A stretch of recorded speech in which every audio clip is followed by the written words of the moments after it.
Ok, perfecto. Muy bien. Pues bueno, muy buenas tardes tengan todos ustedes de conferencias en temas ambientales. En esta ocasión nos distingue con su presencia el doctor Pedro Jurado Guerra, investigador del INIFAP. Me permito comentarles un poco, ¿verdad?, del amplio currículum que tiene el doctor. El doctor es ingeniero, tiene una maestría y doctorado en manejo de pastizales por la Universidad de Texas Tech. Es investigador en manejo de pastizales desde 1985 a la fecha. También ha trabajado en el campo experimental Vaqueras del INIFAP de 1985 al 2003 y en el campo experimental La Campana del 2003 a la fecha. El doctor fue miembro del Sistema Nacional de Investigadores del 2008 al 2018 y es líder nacional del programa de investigación de pastizales del INIFAP del 2011 al 2014. Y bueno, pues sin más preámbulo, doctor, muchas gracias por asistir a esta cita, ¿verdad?, que tenemos con estudiantes, maestros y productores que nos acompañan de algunas regiones del estado. Bienvenidos todos y bueno, pues damos inicio, doctor. Buenas tardes a todos. Gracias por atender el llamado a esta conferencia, muy bien organizada por el personal de la Facultad de Zootecnia. En este día vamos a platicar un poquito sobre el almacén y captura de carbono en pastizales y matorrales.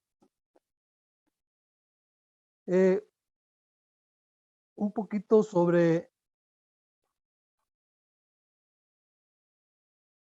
¿Sí me están escuchando? Sí, doctor, fuerte y claro. Adelante.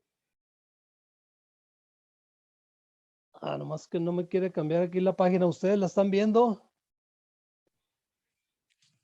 Sí, doctor. Bueno, es que no sé si sea problema de internet. Ahorita sí quiso cambiarle. No me cambia la página 2. Denle un clic ahí a la presentación y luego ya lo tiene que dejar, doctor. Ok, ahí está. Muy bien. Primero vamos a ver un poquito sobre qué son los pastizales y qué son los matorrales, ¿verdad? Los pastizales son ecosistemas terrestres presentes en México, principalmente distribuidos en el norte y centro del país, ¿verdad?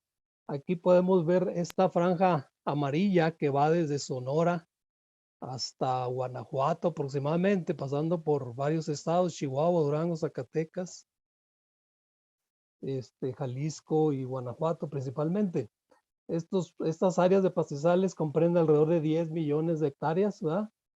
Y pues al igual que los matorrales, son ecosistemas muy importantes para la ganadería del norte y centro de México. Los matorrales, ¿verdad?, que son áreas mucho más grandes distribuidas en el centro y en el norte y centro de México, que cubren alrededor de 50 millones de hectáreas en el país. Entonces, estos dos tipos de ecosistemas, los pastizales y los matorrales, pues son la base de la ganadería de carne en el norte, centro y norte de México. Muy importantes, ¿verdad? No solamente para la ganadería, sino por otras cuestiones que vamos a platicar. Los productos de los principales productos, ¿verdad?, pues es ganado bovino, ganado caprino, ganado ovino, ¿verdad? ¿Quién no ha probado, verdad, los diferentes productos de los pastizales, el ganado, ¿verdad?, la carne? Y también otro recurso muy importante que tenemos en los pastizales y matorrales es la fauna silvestre, ¿verdad? La fauna silvestre muy importante para cuestiones ambientales en el país. Y también, al igual que la ganadería, ¿verdad?, pues es fuente de ingresos para muchos ganaderos, para muchos habitantes de los pastizales y matorrales del país. Fíjese que en ocasiones no nos podemos, no tenemos idea clara de cuáles son los productos de los pastizales, además del ganado y de la carne, ¿verdad? El ganado nos da otros productos muy importantes, ¿verdad? Como son algunos aditamentos para nuestro vestido, como son botones, cuero para los zapatos, para carteras, ¿verdad? Para chamarras. Las pezuñas y los huesos del ganado son utilizados también para producir muchas cosas como la espuma en los extintores, como el colágeno, hasta porcelana, ¿verdad? Entonces, cuerdas para raquetas de tenis, ¿verdad? De los intestinos, sangre también la sangre de los fetos del bovino, ¿verdad? También son utilizados para elaborar algunos productos farmacológicos. Entonces, el ganado, ¿verdad? Nos proporciona muchos productos que a veces ni los tomamos en cuenta, ¿no? También los pastizales y los matorrales, ¿verdad? Tienen una gran biodiversidad de plantas, de animales, de microorganismos de suelo, que son muy importantes para la sociedad, ¿verdad? Y además de todo esto, los servicios ambientales que tenemos en los pastizales y matorrales, como es aire limpio, agua limpia, ¿verdad? También, que tienen un valor muy alto que en ocasiones no encontramos dificultad para poder darle ese valor a esos servicios ambientales, pero que son muy importantes para la sociedad, ¿verdad? Entonces, los pastizales y los matorrales, ¿verdad? Pues son ecosistemas terrestres, volviendo al principio de lo que comentábamos. Y en estos pastizales, ¿verdad? En estos ecosistemas, aquí pues tenemos varias situaciones importantes, como lo es el ciclo del carbono. El carbono en los pastizales y en los matorrales, ¿verdad? Pues es absorbido principalmente por pastos, por la vegetación, pastos, arbustos, árboles, ¿verdad? Y transformado a una biomasa aérea y radical por medio de fenómenos naturales como es la fotosíntesis. Esta biomasa, ¿sí? Esta biomasa de los pastos y de los arbustos y de los árboles es transformada a materia orgánica, ¿sí? Y depositada en el suelo. Todo esto es realizado por los microorganismos en el suelo, que son muy importantes para degradar esa biomasa radical y biomasa aérea que se deposita en el suelo. Es transformada a materia orgánica y finalmente carbono orgánico, que es un reservorio muy importante para el funcionamiento de estos ecosistemas y también muy importante para todos los ciclos biológicos que se realizan en este ecosistema. Un fenómeno muy importante relacionado con el carbono, ¿verdad? Y con los pastizales y matorrales es el efecto invernadero. El efecto invernadero en forma natural, pues es la captación, ¿verdad? De la radiación que viene del sol, ¿sí? Esta radiación que viene del sol y que llega a la Tierra, ¿sí? Entonces la Tierra en la atmósfera está compuesta por varios gases, como es el dióxido de carbono, el óxido nitroso y el metano. Estos gases, ¿sí? Son los que ocasionan un efecto invernadero. Y en forma natural, ¿verdad? Esta radiación que viene del sol se refleja hacia el espacio y en forma natural, ¿verdad? Se escapa más calor, se escapa mucho calor, algo de ese calor que viene de esa radiación se queda en la Tierra, ¿verdad? Que es la que provoca un calentamiento. Entonces, en forma natural tenemos el efecto invernadero. Desgraciadamente, en los últimos 200, 300 años, ¿verdad? Los niveles de gases de efecto invernadero, como es el dióxido de carbono, el metano y el óxido nitroso, se han estado incrementando y esto ha provocado un desbalance y esto es lo que ha provocado precisamente el calentamiento global donde ya mucho de la radiación y del calor que llega a la Tierra se retiene por estos gases, ¿sí? Entonces hay un desbalance y hay más gases de efecto invernadero y por lo tanto tenemos un calentamiento global. Los principales gases de efecto invernadero, ¿verdad?, son el dióxido de carbono, que es la columna azul. El 60% de esos gases de efecto invernadero está representado por el dióxido de carbono. La columna naranja es el metano, aproximadamente un 20%, y un 15% de óxido nitroso principalmente, ¿sí? Ahora, en el 2021 hubo un informe del Grupo Internacional de Cambio Climático, ¿verdad?, o del Panel Internacional de Cambio Climático, donde ellos ya han concluido y han estado haciendo investigaciones sobre el cambio climático. Y según este grupo, ¿verdad?, el dióxido de carbono actualmente tiene una concentración de 410 partes por millón, ¿sí? Aquí vemos esta gráfica donde vemos que de 1975 la concentración era de aproximadamente 340 partes por millón de dióxido de carbono y ahora en el 2021 anda alrededor de 410. Entonces, igualmente, los tres principales gases de efecto invernadero, el metano y el óxido nitroso, han estado incrementando, y es el calentamiento, es lo que ha provocado el calentamiento de la atmósfera y de los mares. Este mismo panel internacional de cambio climático el año pasado concluyó definitivamente, ¿verdad?, sin ninguna duda, que las actividades humanas han provocado el calentamiento global de la atmósfera, de los océanos y de la Tierra. Tenemos aquí que ese incremento de los gases de efecto invernadero es principalmente por la quema de combustibles fósiles. Esta quema de combustibles fósiles es principalmente para la generación de energía eléctrica, ¿sí?, y por el transporte.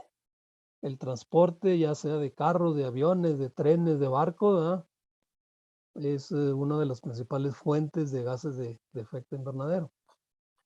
Otra fuente de los gases de efecto invernadero es la ganadería y también la agricultura. La ganadería, sobre todo, es la que emite gran parte, del metano emitido en el mundo.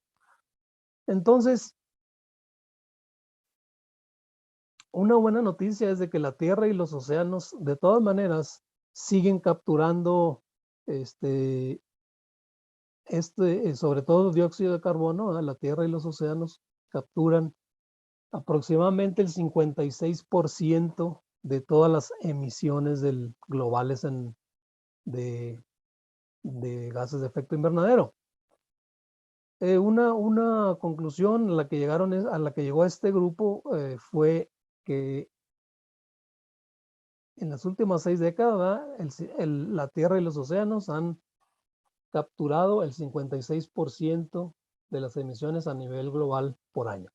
Ahora, hay diferencias entre regiones, ¿verdad? Lógicamente que la captura de carbono es mucho mayor en las áreas que tienen más vegetación. Por ejemplo, el continente, la parte sur del continente americano, ¿verdad?, donde está el bosque de las Amazonas en Brasil, es uno de las áreas, ¿verdad?, donde se captura más carbono en el mundo.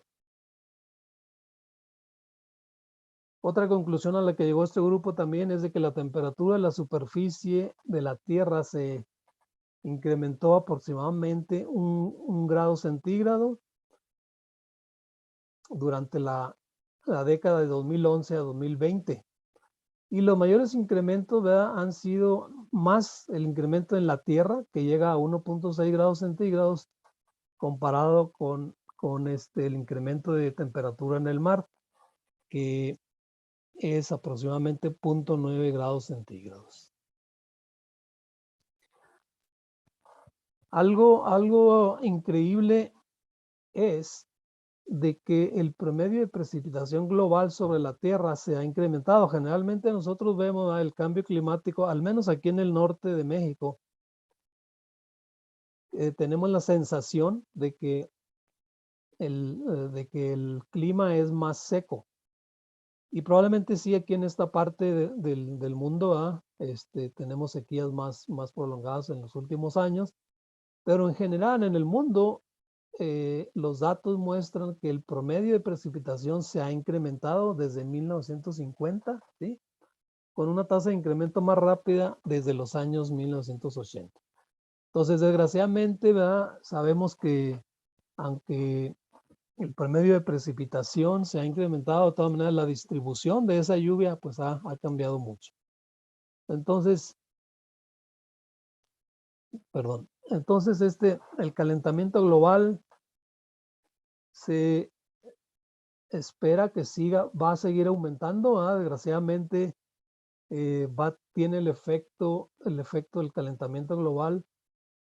Se espera desgraciadamente que los polos, ¿verdad?, el polo norte y el polo sur se van a ir descongelando. De hecho, hay un pronóstico de que de aquí al 2050 es muy probable que al menos un año el polo norte va a estar sin hielo. Imagínense lo que van a hacer los osos polares, ¿verdad?, sin nieve allá en el polo norte, y los pingüinos en el polo sur, ¿no? Esperemos que esto no pase, pero bueno, esos son los pronósticos de este grupo. También ellos dicen que el nivel del mar en el mundo se ha incrementado aproximadamente 20 centímetros o 0.2 metros, ¿sí? Y el promedio del aumento del nivel del mar es de aproximadamente 3.7 milímetros por año. Entonces, desgraciadamente, estos son los pronósticos de este grupo, que es un grupo que ya tiene trabajando muchos años. Ellos todas estas conclusiones, ¿verdad?, las basan en datos que estos científicos recolectan de información de todo el mundo. Entonces, sí son bastante confiables. Hay algunas más confiables que otras, claro, pero de todas maneras ellos concluyen que los cambios en la biosfera son consistentes con el calentamiento global desde 1970. Entonces ellos han estado monitoreando el clima desde hace muchos años. Y también otra conclusión a la que han llegado es de que dicen que la época de crecimiento de la vegetación se ha extendido en promedio 2 días cada década, ¿sí? ¿Qué quiere decir esto? Que ahora la cantidad de calor, ¿verdad?, es mucho mayor, la temperatura es mayor, y los cultivos, ¿verdad?, también se están modificando los ciclos de cultivo para muchos cultivos como el maíz, que son muy importantes, ¿verdad?, para la población humana. Entonces, ha habido unas grandes consecuencias por este cambio de clima.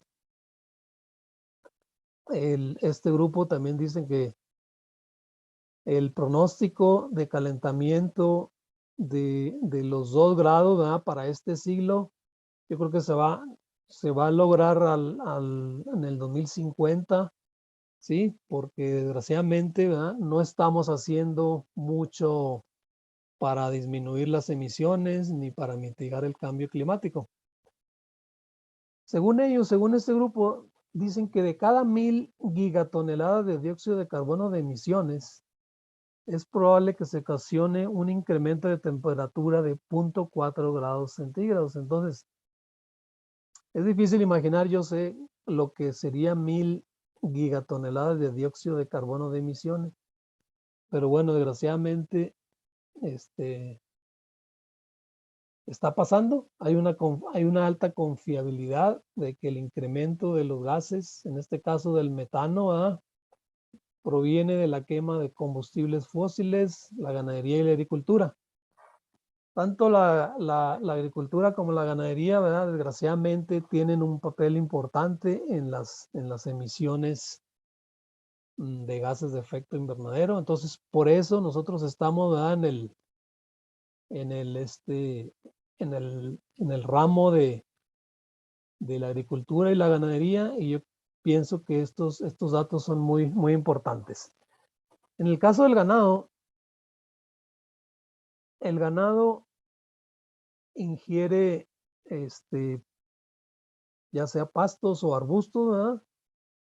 La fibra vegetal es ingerida y se deposita primeramente en el rumen, y después de algunas horas, ¿verdad?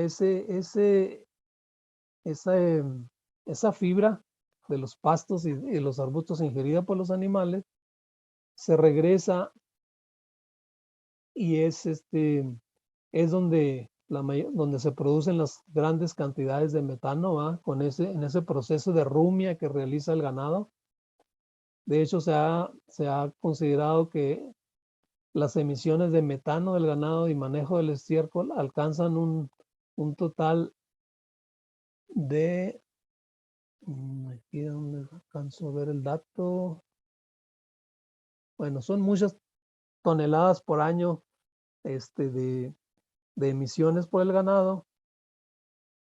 Y la producción de metano en el rumen del ganado depende de muchas cosas, sí, depende del alimento, del tipo de alimento, del tamaño del animal, de la salud y la tasa de crecimiento, de si el ganado es ganado de carne, ganado de leche.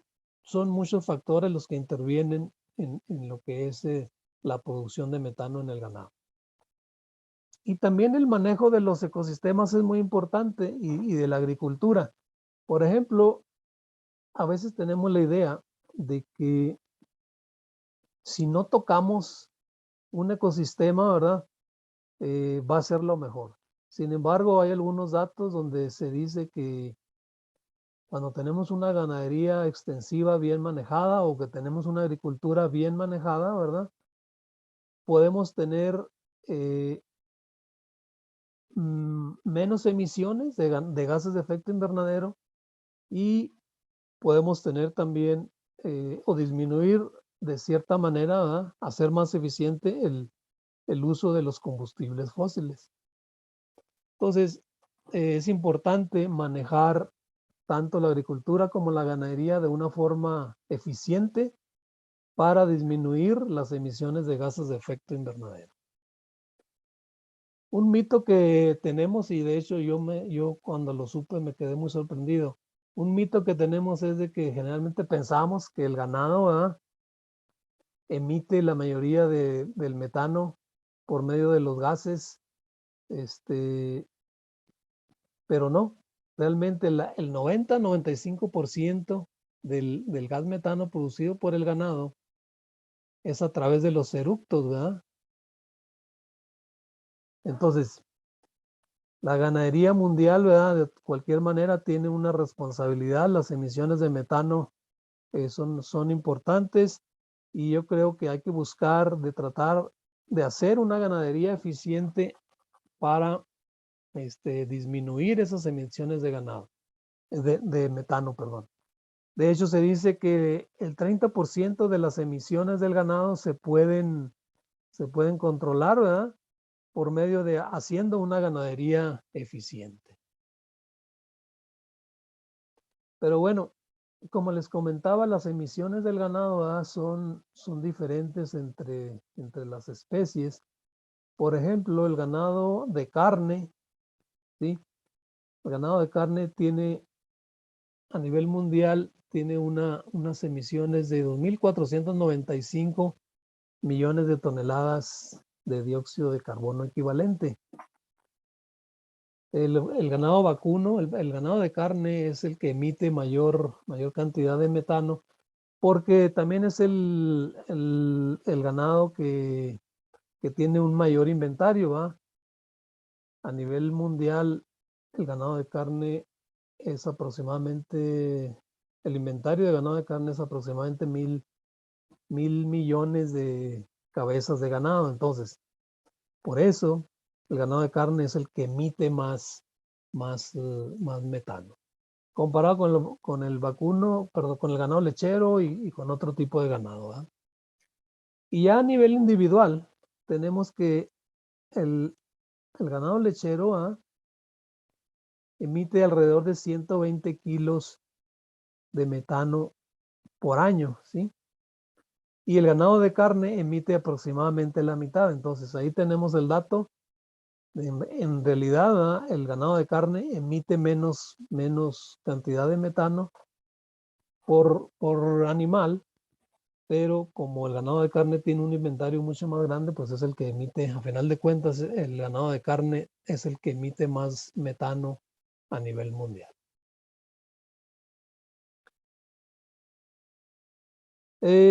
Algunos datos, ¿verdad?, para tener claro lo que es lo de almacén de carbono y captura de carbono. Se maneja mucho lo que es el dióxido de carbono equivalente, que lo ponen como CO2e o CO2eq, ¿sí? Esta es la medida para determinar el impacto del calentamiento global de carbono o de la huella de carbono. Entonces tenemos que el dióxido de carbono es la base, ¿verdad?, para estimar todo lo relacionado con cambio climático. El potencial de calentamiento del dióxido de carbono se toma como 1, eso es la equivalencia 1. Sin embargo, para el metano tenemos que el potencial de calentamiento es 25 veces más que el dióxido de carbono. Y el óxido nitroso tiene una equivalencia de 300 veces comparado con el dióxido de carbono. O sea, el potencial de calentamiento del metano y del óxido nitroso son mucho mayores comparado con el dióxido de carbono. Entonces podemos decir que una tonelada de metano, perdón, equivale a 25 toneladas de dióxido de carbono. Y una tonelada de óxido nitroso, ¿sí?, equivale a 300 toneladas de dióxido de carbono. Y el tiempo de permanencia de cada gas es diferente. El dióxido de carbono es de aproximadamente entre 50 y 200 años. El del metano es 12 años y el dióxido nitroso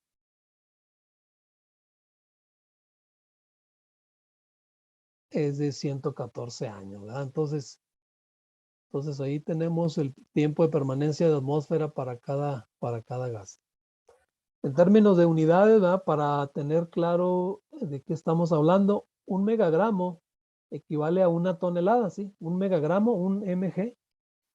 Aquí tenemos un megagramo es igual a una tonelada, que equivale a 10 elevado a la tercera potencia, o sea, 1000 kilos, ¿sí? 10 a la 3 kilogramos. Y un gigagramo equivale a 10 a la 6 kilogramos, un tegagramo son 10 a la 9 kilogramos y un petagramo son 10 a la 12 kilogramos. Entonces estas unidades, ¿verdad?, gigagramos y teragramos es de lo más común que se maneja en lo que es almacén de carbono y captura de carbono, sobre todo almacenes de carbono. Los almacenes de carbono en el mundo, sí, están divididos o se encuentran en la atmósfera, en la vegetación, en el suelo, principalmente, sí. Aquí vemos que la mayoría del carbono en el mundo se encuentra en el suelo, principalmente en los 30 centímetros de la capa superficial, ¿sí? Entonces, por eso es importante el almacén y captura de carbono en los suelos. Hay un ciclo, ¿verdad?, como lo comentamos al principio, el dióxido de carbono está en la atmósfera, es absorbido por las plantas, transportado y transformado, ¿verdad?, a materia orgánica y se depositan en el suelo. Y bueno, también del suelo hay ciclos, hay aportaciones de carbono orgánico e inorgánico en el suelo y en la atmósfera y por las plantas. Entonces, por eso son importantes entender estos ciclos para ver cómo incidimos en estos almacenes de carbono. En el caso de pastizales y bosques, ¿verdad?, los almacenes de carbono, podríamos decir, se dividen principalmente en almacenes de carbono de la biomasa aérea, que en este caso para los bosques es muy importante. Para los pastizales, el almacén de carbono en la biomasa aérea no es tan importante, representa una pequeña parte nada más. Un 5 a un 10% de los almacenes de carbono de la biomasa aérea se encuentran en los pastizales. La mayoría del almacén de carbono en pastizales se encuentra en el suelo, ¿sí? En el suelo. También ahí se manejan almacenes de la biomasa muerta, almacenes de mantillo, almacenes de hojarasca y almacén de carbono de la biomasa radical de las raíces, ¿verdad?, que también son importantes en el caso de pastizales y matorrales. En el año 2010 aproximadamente tuvimos un proyecto sobre almacenes de carbono en pastizales y matorrales, y de ahí pues concluimos algunas cosas. El carbono, el almacén de carbono en los pastizales, ¿sí? Cuando un pastizal está degradado, que es esta columna azul, el almacén de carbono es muy bajo, que anda alrededor de entre 50 y 60 toneladas de dióxido de carbono por hectárea, ¿sí? En cambio, un pastizal en buena condición, donde hay muy buena cobertura de vegetación, de pastos, sobre todo, el almacén de carbono anda arriba de 200 toneladas de dióxido de carbono por hectárea. Comparado con el bosque, que es esta columna gris, los bosques de aquí de Chihuahua, que derivado de un estudio que hicimos nosotros el año pasado, anda muy similar el carbono, el almacén de carbono del suelo de un bosque comparado con un almacén de carbono de un pastizal en buena condición, que es la columna naranja. Para fines de comparación, también pusimos aquí el almacén de carbono de suelo, ¿sí?, de una parcela de maíz en la sierra de Chihuahua, que anda también cerca, un poco menos de 200 toneladas de dióxido de carbono por hectárea. En el caso de matorrales, tenemos que el almacén de carbono, aquí sí se toma en cuenta la biomasa aérea en los matorrales porque por la alta presencia de arbustos, ¿verdad? Aquí tenemos en esta gráfica el tipo de matorral y el almacén de carbono. Este almacén está medido en toneladas de carbono por hectárea. Acuérdense que una tonelada de carbono para convertirla a toneladas de dióxido de carbono, hay que multiplicarla por 3.67. Entonces aquí tenemos que el almacén de carbono para un matorral de gobernadora de la rea tridentata, tenemos en esta columna, el almacén de carbono de suelo es alrededor de 22 toneladas de carbono por hectárea, ¿sí? Y el almacén de raíces y el almacén de la biomasa aérea, pues son bajos, alrededor de, entre las dos, yo creo que alrededor de unas 5 toneladas, ¿no? Entonces, también en los matorrales, al igual que en los pastizales, ¿sí?, el almacén de carbono del suelo es mucho mayor el almacén de carbono, perdón, es mucho mayor en el suelo, ¿sí?, que son estas gráficas de color mostaza, café, ¿verdad? En todos los tipos de pastizales que nosotros medimos, matorral de gobernadora y matorral de lechuguilla, matorral de mezquite, encontramos que el almacén de carbono es mucho mayor comparado con el almacén de carbono en raíces y en biomasa aérea. ¿Cómo se determina el almacén de carbono? Bueno, pues empezamos, hay que determinar, hacer muestreos de suelo, ¿sí? Y estimar la concentración de carbono del suelo. En este caso tenemos un ejemplo de si el suelo tiene un 1.5% de carbono y tiene una densidad aparente de 1.3, que también hay que hacer muestreos para determinar la densidad aparente, los muestreos a una profundidad de suelo de 30 centímetros. La fórmula para estimar el almacén de carbono es multiplicar la concentración de suelo, ¿sí?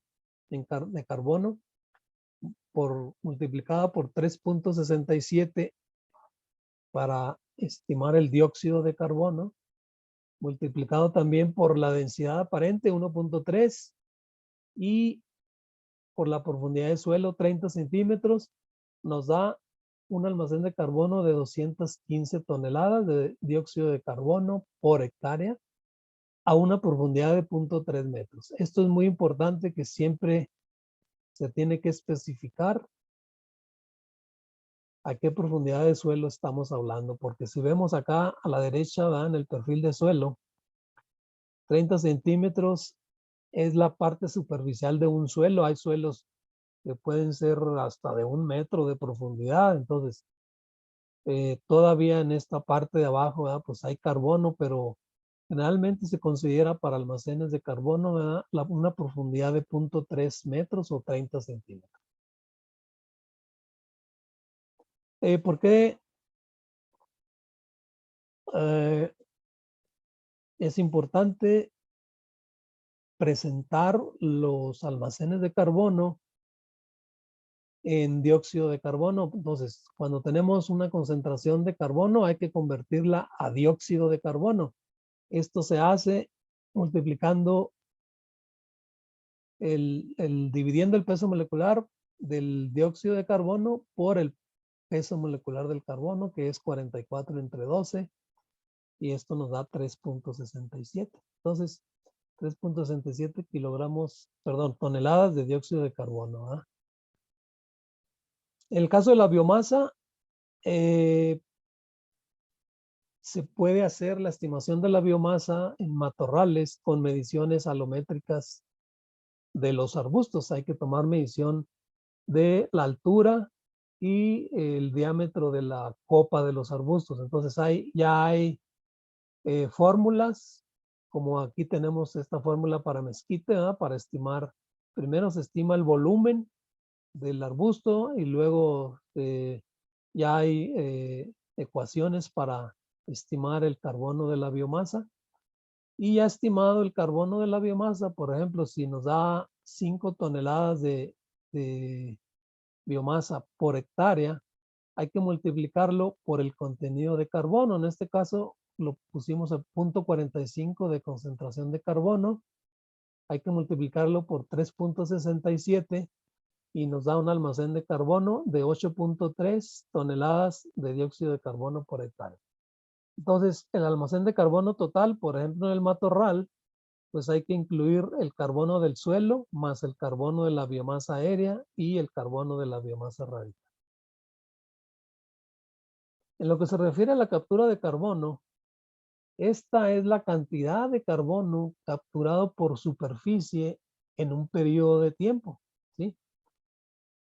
Ya hay investigación realizada sobre todo en Estados Unidos, donde dice que los pastizales con carga animal moderada pueden capturar entre 0.4 y 1.8 toneladas de dióxido de carbono por hectárea por año en el suelo.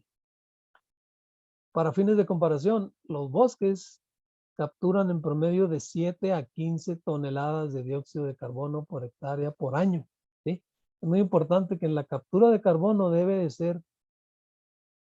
de especificar el tiempo que estamos considerando. Generalmente se considera un periodo de un año, ¿verdad? Por los ciclos anuales de los ecosistemas como pastizales y bosques.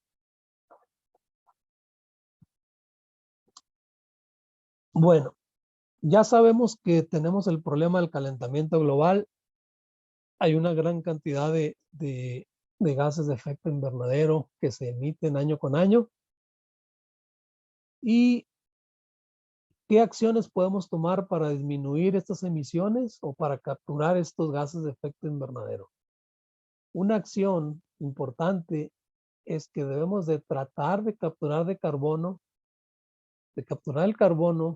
en pastizales por medio del manejo del pastoreo, ¿sí? Ya está demostrado que el manejo del pastoreo, sobre todo el ajuste de carga animal, las rotaciones el manejo del pastoreo, rotaciones del ganado, son una herramienta importante donde podemos capturar carbono a través de la ganadería. Entonces, esto es importante que lo consideremos para ver, para tratar, ¿verdad? Nosotros como profesionistas, ¿verdad? Tratar de implementar en los ranchos ganaderos, en todos los pastizales, en todos los matorrales, estas herramientas con el fin de mitigar el cambio climático. Otro punto importante para capturar carbono es la resiembra de pastizales. Con la resiembra de pastizales, pues lo que estamos haciendo es aumentando la cobertura de pastos. Entonces, este aumento de cobertura en pastos nos permite incrementar la captura de carbono, ¿verdad? La absorción de carbono por parte de las plantas y para depositarlo en el suelo.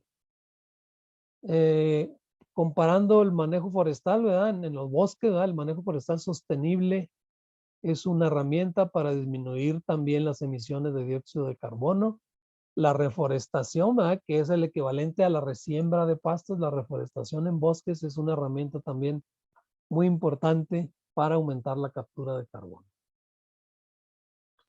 Entonces, en el caso de pastizales, está demostrado y la FAO y algunas instituciones a nivel mundial ya están tratando de implementar programas, ¿verdad? A nivel mundial de manejo del pastoreo en pastizales y en matorrales, en praderas y hasta en bosques, ¿verdad?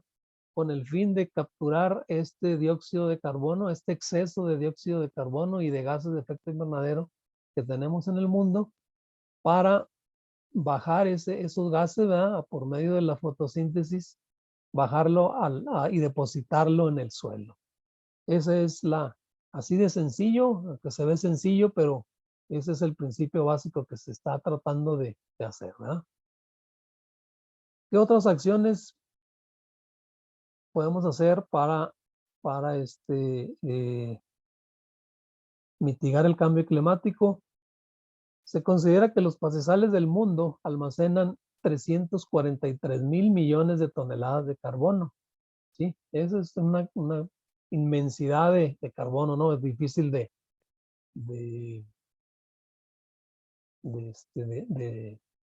imaginarse.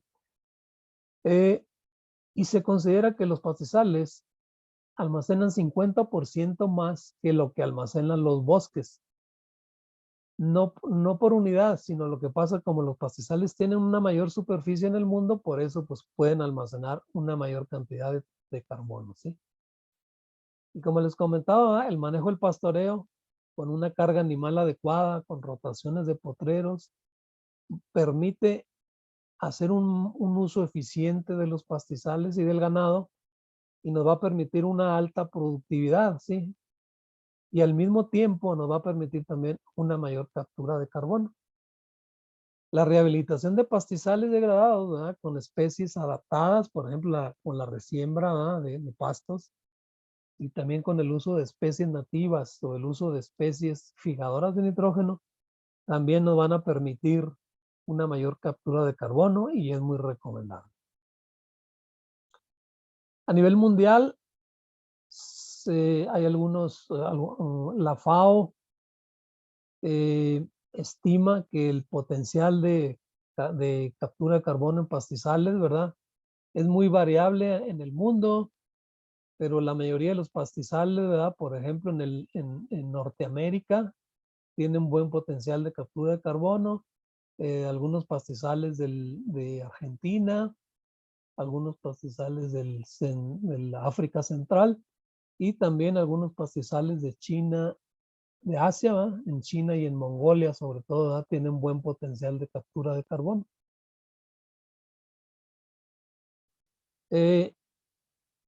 Un aspecto nuevo, que es nuevo, aunque ya empezó en el 2000, a principios del siglo, es la venta de bonos de carbono en pastizales. Aquí lo importante es de que existe una oportunidad para los ganaderos, ¿verdad? Y para los dueños de los pastizales de capturar carbono y de obtener un ingreso por la venta de esos bonos de carbono a través del manejo de pastizales. Aquí uno de los problemas que tenemos, bueno, en primer lugar, pues los mercados en algún tiempo empezaron muy bien, pero luego se vino la crisis del 2008, 2009, 2010 y el mercado de carbono, ¿verdad? Se fue para abajo, no hubo mucha demanda, ni oferta ni demanda de bonos de carbono, pero a partir del año pasado y este año ya está tomando otra vez por buen camino lo que es el mercado del carbono. Sin embargo, aquí tenemos, bueno, afortunadamente los precios van para arriba y aunque es muy variable, que puede ser desde 8 a 30 dólares por bono de carbono, que es un bono de carbono, es una tonelada de dióxido de carbono. Desgraciadamente aquí tenemos un problema. Bueno, primero hay que demostrar que estamos capturando carbono en los pastizales. Y luego el otro problema que tenemos es cómo vamos a medir ese carbono o ese carbono que estamos capturando en los pastizales. Porque se necesita mucho trabajo de campo y mucho análisis de laboratorio de las muestras, ¿verdad? Esa es una desventaja que tenemos para vender bonos de carbono. Últimamente se están utilizando algunos modelos. En Estados Unidos ya se tiene algunos modelos para estimar el carbono del suelo en pastizales, ¿verdad? Aquí en el INIFAP, nosotros de este proyecto que les digo, generamos un modelo que le llamamos Carbon Past. Este modelo para estimar el almacén de carbono, ¿verdad?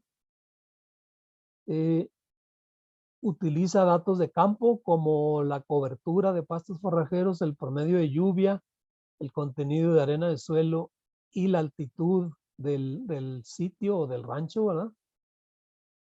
Entonces este modelo lo podemos usar con datos de campo que nosotros podemos obtener en un rancho, por ejemplo. Vamos a estimar la cobertura, estimamos el promedio de lluvia del rancho, hay que tomar muestras de suelo para estimar el contenido de arena y tomamos la altitud del rancho, ¿verdad? En metros, y con eso podemos estimar la cantidad de carbono en el suelo.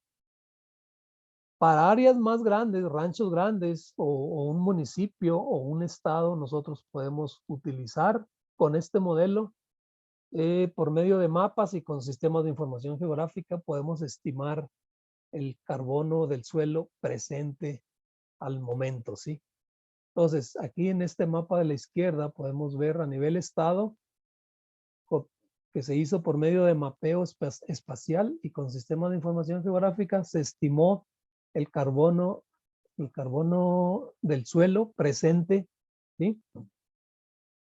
Para el área de pastizales de Chihuahua. Esta área que va desde el noroeste hasta el sur del estado, se estimó el carbono. Aquí tienen las leyendas que son desde 0 a 20 toneladas de carbono por hectárea hasta más de 80 toneladas por hectárea de acuerdo al color.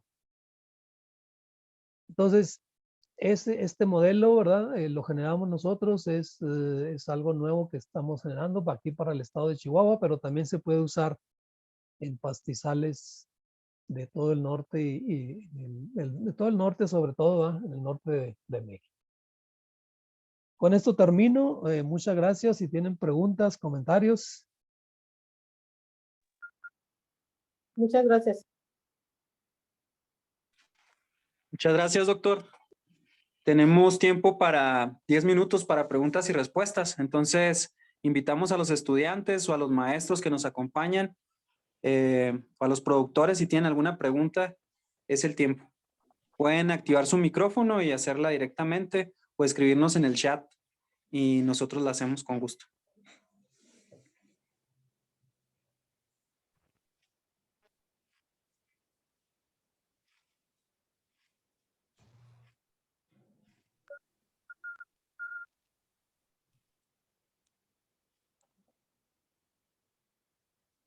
¿Una pregunta? Sí. No, pues más que pregunta, a lo mejor una observación. Yo soy nueva en la carrera y pues se me hizo bastante interesante porque generalmente uno no toma en cuenta que un ganado esté emitiendo dióxido de carbono. O sea, se me hizo realmente muy interesante porque son cosas que, pues no, yo en lo personal nunca lo imaginé.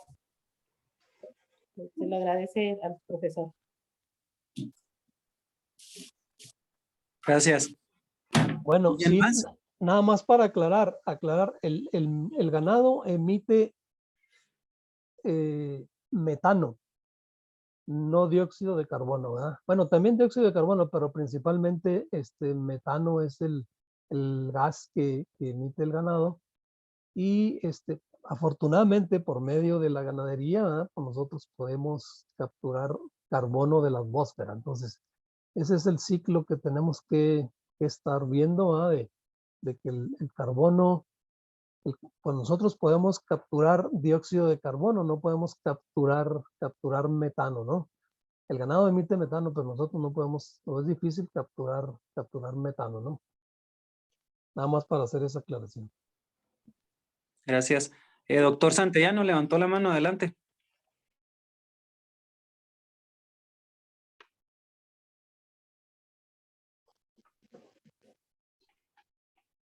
Puede prender su Perdón, micrófono, sí. doctor. ¿Qué tal, doctor Jurado? Gusto en ¿Qué tal? saludarlo. Buenas, igualmente. Una pregunta, doctor. ¿Qué tan generalizado o qué tan establecido está el procedimiento para la determinación de la cantidad de carbono disponible en suelo? Sobre todo en pastizal, ¿verdad? Estamos ahí en un proyecto que nos aprobaron ahorita. Vamos a trabajar con el Programa Mexicano del Carbono. Pero al parecer se está definiendo la cuestión, se está clarificando los procedimientos como tal o el protocolo como tal para que sea válido con fines de certificación en los ranchos.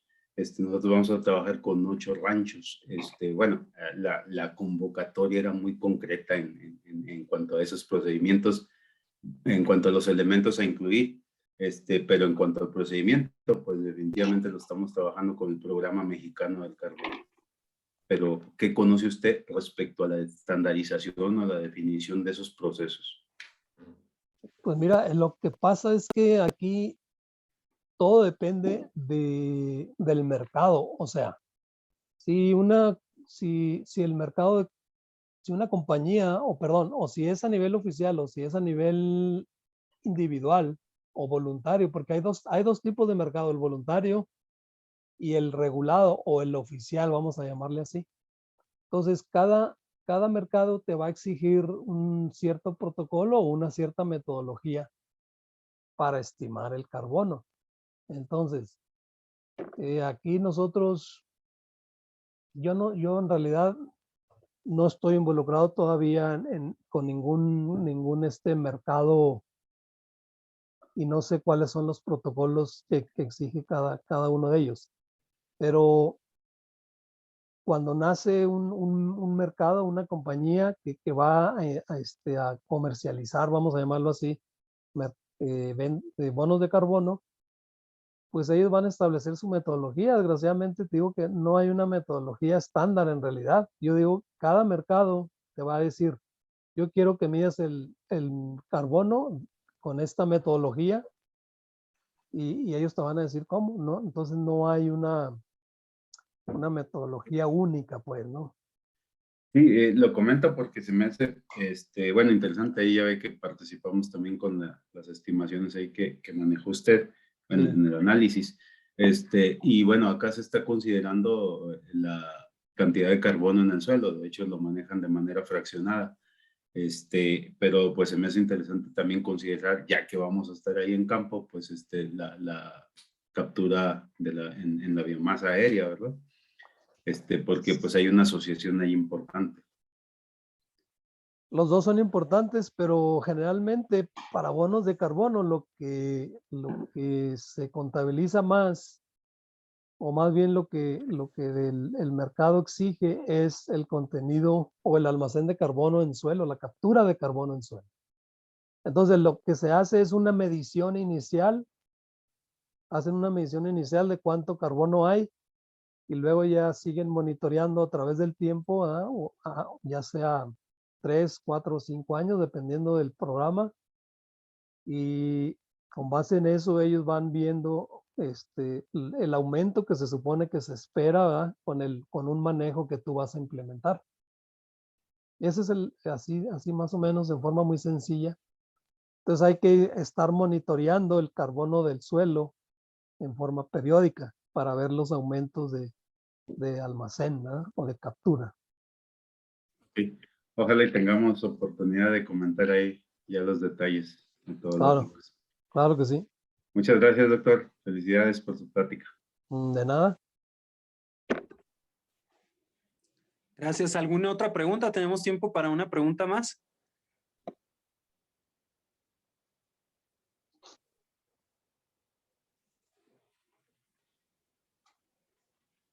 Adelante, Elías García. Sí, buenas tardes.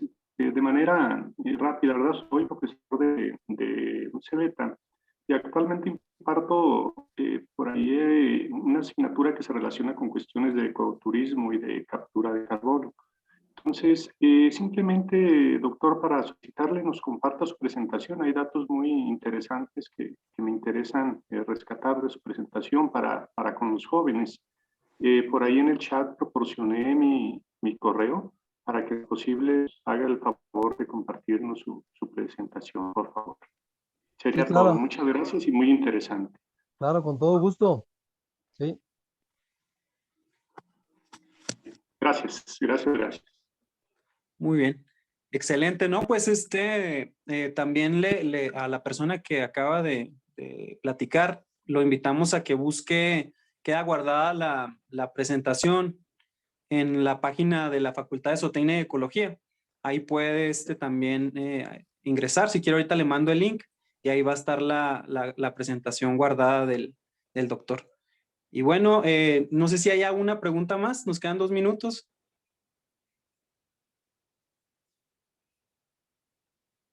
Bueno, si no es así, doctor, pues le damos pues las gracias, ¿verdad? De parte del director de la Facultad de Zootecnia, el doctor Carlos Ortega Ochoa, y del maestro Antonio Humberto Chávez Silva, secretario de Extensión y Difusión. Gracias por compartir con nosotros este conocimiento, doctor, y también pues lo felicitamos, ¿verdad? Por el trabajo que está realizando y lo animamos a seguir adelante. Muchas gracias. Gracias a ustedes, Sergio, por la invitación y estamos listos para lo que se ofrezca. Muy Gracias bien. a ustedes y gracias a todos los que se conectaron, ¿verdad? Esperemos que les haya servido y con gusto cualquier pregunta. No sé si ahí puedas poner ahí mi correo, pero bueno, si me buscan en INIFAP, Pedro Jurado Guerra, se me hace que ahí sale mi correo, es jurado.pedro@inifap.gov.mx, si se quieren comunicar conmigo, ¿verdad?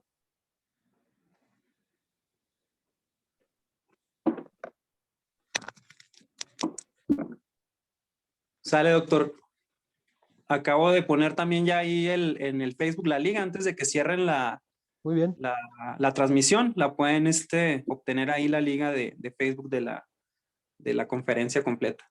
Y bueno, pues gracias, doctor. Nos vemos el próximo jueves. A todos les agradecemos nos hayan acompañado. Gracias. Y estén atentos a la próxima conferencia. Gracias. Claro. Hasta luego.